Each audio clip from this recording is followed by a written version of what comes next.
Bonjour, je suis David Ornus et vous écoutez Checkpoint, le podcast dédié aux questions de défense, de renseignement et de sécurité.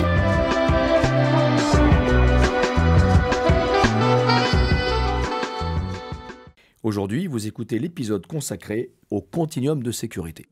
Voilà, Jamie, Pedro, nous allons donc pouvoir continuer en français sur ce premier podcast Checkpoint dédié aux questions de défense, de renseignement et de sécurité. Et j'accueille désormais Pedro. Pedro, nous nous connaissons depuis très longtemps, même si nous n'avons pas eu l'occasion de travailler souvent ensemble. Mais merci de votre fidélité. Je sais que vous êtes revenu récemment du Cabo Delgado, qui est un pays que Jamie Williamson vient de citer dans son intervention, et qui est un pays qui a vu aussi l'intervention d'un certain nombre d'acteurs privés de la sécurité, avec notamment un groupe un peu moins conventionnel sud-africain. Et s'il vous plaît, il nous serait agréable pour nos auditeurs peut-être d'entendre un petit retour d'expérience sur ce que vous avez vécu, et vous pouvez peut-être commencer, si vous le souhaitez, par vous présenter rapidement pour que nous puissions appréhender votre expertise, mais nos auditeurs n'ont aucun doute sur votre très grand professionnalisme au regard du CV que je connais. Donc, mon pseudo, c'est Pedro. Donc, j'étais 20 ans dans les forces spéciales. Après, j'ai dans le monde de la sécurité industrielle, l'Irak, protection maritime, protection de personnalité. Et donc, tout récemment, au Mozambique, Cabo Delgado, il y a eu donc ces fameuses attaques régulières septembre l'année dernière, fin d'année, début d'année en janvier, mais c'était toujours des attaques on va dire, des insurgents locaux. C'est-à-dire qu'ils attaquaient le village par la brousse, par la route. Ils tiraient, ils tuaient 2-3 personnes, enfin quelques personnes dans les villages. Ils mettaient le feu. Mais avant de mettre le feu, ils fouillaient dans les maisons parce qu'ils avaient faim. C'était des gars locaux. Après, la dernière attaque qu'il y a eu, qui a fait des gros dégâts, donc le 25 mars, ils sont venus en renfort, donc de 3 endroits différents pour attaquer la ville de Palma. Donc des purs et durs somaliens, éthiopiens, je ne sais pas d'où ils venaient, par où ils sont passés, mais ils sont venus en force et pas de cadeau. Donc ils ont attaqué la ville de Palma en voiture. Déjà, ils avaient infiltré la ville discrètement. Ils sont venus en bus, je ne sais pas comment. Ils étaient déjà sur place, certains, infiltrés. Et quand ils ont donné le top, donc ça a été tout ce qui se trouvait sur leur passage, tirer, tuer, et finir à la machette. Ça a été un carnage. Les policiers, les militaires ont fait ce qu'ils ont pu, mais bon, on avait beau souvent leur dire ce qu'on croisait, mais vous avez tous vos chargeurs gréés. En fait, il n'y en avait qu'un.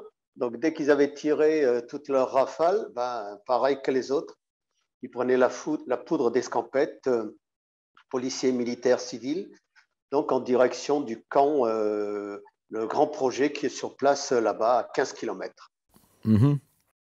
Voilà, en gros, ce que je peux dire, c'est que donc ils étaient bien organisés et ils ont continué parce qu'ils étaient toujours infiltrés dans la population. La population qui est restée sur place régulièrement, elle se faisait attaquer. Donc toute la population de la ville de Palma a fui vers le gros projet de gaz qui est en cours. Comme c'est un sanctuaire très sécurisé par rapport au fait qu'il y a double clôture, des policiers, des militaires tout autour, ils ont créé ce qu'on appelle des bastions, donc c'est des mini-fortins de 15-20 gars tout autour, tous les 2-3 kilomètres. Après, le projet, ce qu'ils voulaient faire dans le projet, c'était tout le long de la route de Palma vers Mocimboa da Praia, c'était donc sécuriser la route. Et pour sécuriser la route, ils ont mis en place des fortins qui pouvaient recevoir par contre entre 40 et 50 personnes. C'est celui-là qui a été attaqué, si je me rappelle bien, vers fin novembre, décembre. Là, ils avaient attaqué le village, mais ils ont surpris tout le monde parce qu'ils sont venus par la forêt. Donc, même technique, attaquer le village, tuer, mettre le feu pareil, avant de mettre le feu, chercher de la nourriture. D'accord. Donc là, merci Pedro pour ce témoignage et pour ce retour d'expérience. Jamie Williamson, je me tourne vers vous. On voit bien que dans les États à basse gouvernance ou à faible gouvernance, souvent les forces sécuritaires, armées et police ne suffisent pas à assurer la sécurité de leurs concitoyens. Et alors, on imagine encore moins lorsqu'il s'agit de sécuriser des ressortissants étrangers ou des compagnies étrangères qui interviennent dans le pays, dont l'intervention dans le pays est nécessaire, ou pour le développement, ou pour créer de l'emploi. Et en fait, on tombe dans un cercle vicieux horrible. C'est que la dégradation sécuritaire conduit à encore plus de dégradation du développement et encore plus d'appauvrissement des populations. La nécessité sécuritaire est donc bien vitale. Clairement vital. Oui. La question qui se pose, moi je poserai la question, mais qui sont ces acteurs? Parce que si on regarde un petit peu le débat et ce qu'on voyait en termes de rapports qui sortaient de Cabo Delgado, au tout début, il y avait des mentions du groupe russe, le Wagner Group, au tout début, je ne crois pas qu'ils sont restés très très longtemps. Après quoi, le groupe sud-africain, le Dyke Advisory Group, qui était là pour soutenir éventuellement contre, c'était plutôt sur anti-poaching, la police. Et je crois qu'ils sont venus à l'aide, en fin de compte, des forces de défense mozambicaines. Et puis, il y a toutes les autres entreprises de sécurité qui travaillent avec les grosses boîtes de gaz, Total, ExxonMobil, ainsi que les agences humanitaires. Et donc, je crois que le débat, c'est là où il y a un petit peu ces confusions, c'est quels sont les acteurs, quelles sont les responsabilités et quelles étaient les actions les uns les autres. Et puis, bien sûr, il y a les libellés de mercenariat aussi, qui ressort assez souvent dans les médias.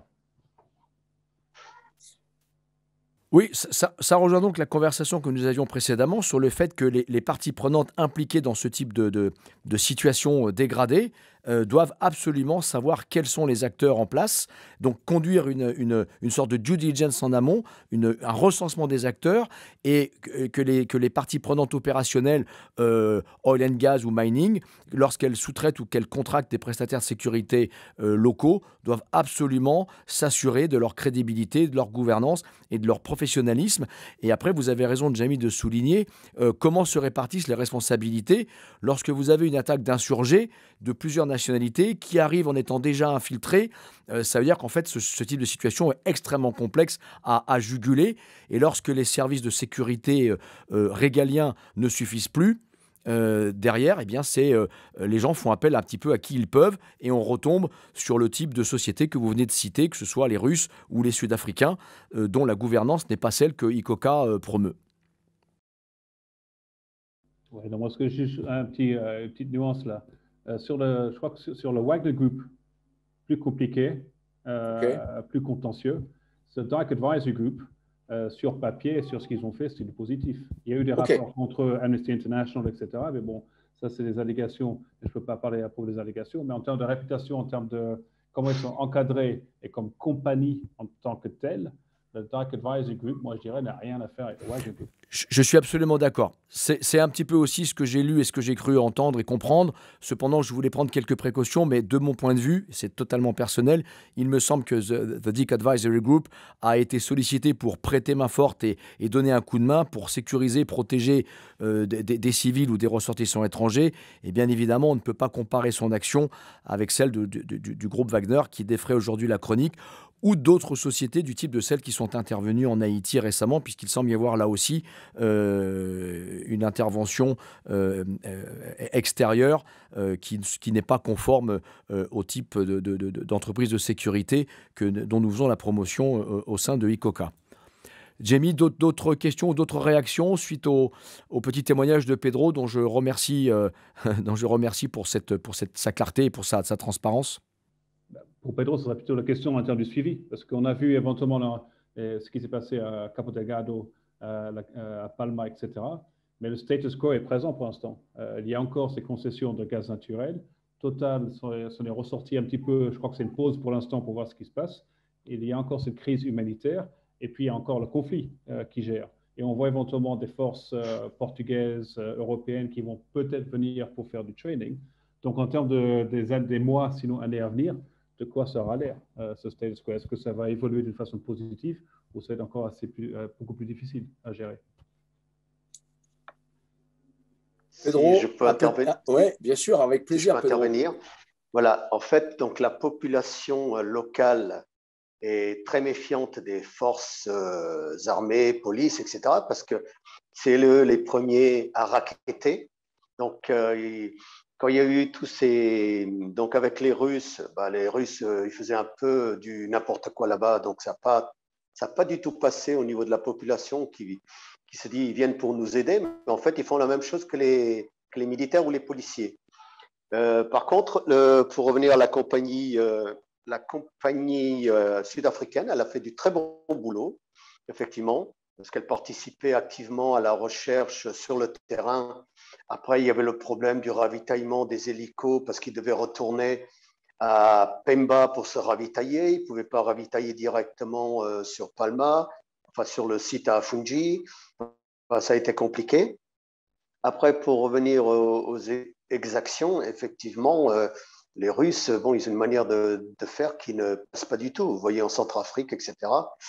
Donc, la population est très méfiante et c'est paradoxal. Ils se tournent plus vers le côté, comme c'est très musulman là-bas, ils se tournent vers ces gens-là en plus. Ils les massacrent, mais ils se tournent quand même vers eux. C'est à pas trop comprendre, quoi. C'est très, très paradoxal. Super, Jamie, un commentaire? Bon, pour moi, c'est un contexte sur lequel il faut encore avoir plus de visibilité. C'est Oui. clair que les dynamiques régionales sont là. Il y a potentiellement le spillover dans le sud de la Tanzanie et dans d'autres pays de la région SADC.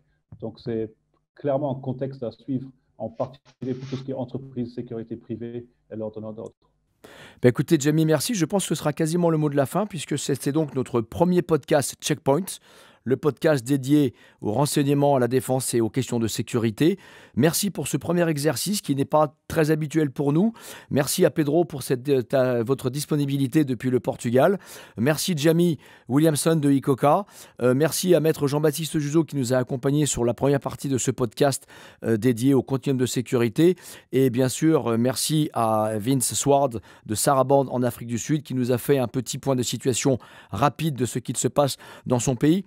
Jamie, en fonction des prochains podcasts, peut-être que nous aurons l'occasion de vous avoir de nouveau au regard de l'actualité chargée en matière de gouvernance, d'éthique, de bonnes pratiques dans les métiers et dans l'industrie privée de la sécurité. Encore, merci à vous tous, merci aux auditeurs qui suivront ce podcast et nous comptons sur vos retours et nous espérons vous retrouver rapidement courant septembre pour le podcast numéro 2 de Checkpoints, le podcast dédié aux questions de défense, de sécurité et de renseignement. Merci à vous tous, bonne fin de journée, au revoir.